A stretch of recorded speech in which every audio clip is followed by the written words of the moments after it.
welcome back. Thank you so much for staying tuned in. Well, it was an inline Q4 for big boy Reliance. Profit rose 10% on a quarter-on-quarter basis. Meanwhile, revenue and EBITDA were broadly in line with what the street was penciling in. Somit is standing by with the earnings fine print. Somit? Well, the consolidated numbers of Reliance Industries for the fourth quarter was pretty much in line with what the street was expecting. Revenue and EBITDA were higher by around 4.5 to 5% on a sequential basis. Margins stood stable at around 18%.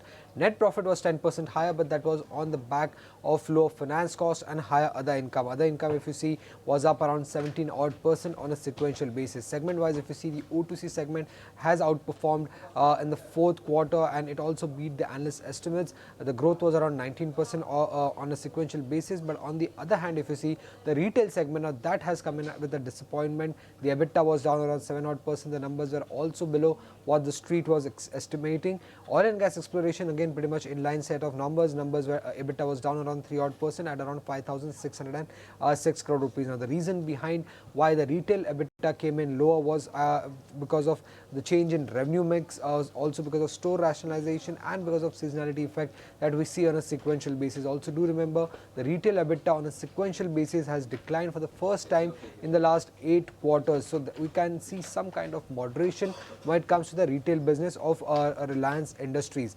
Net debt was largely stable on a sequential basis, but gross debt has increased marginally by around 4% on a sequential basis to close to 3.25 lakh crore rupees. And when it comes to JIO, again pretty much in line set of numbers. Whatever sequential growth when we are seeing on Reliance JIO was pretty much on the back of subscriber addition. Subscriber numbers stood at close to 48.2 crore as against 47.1 crore in the previous quarter. ARPU was flat for the third consecutive quarter. ARPU has come in at just rupees 181.7 rupees. There has been no change in the ARPU for the last 3 consecutive quarters.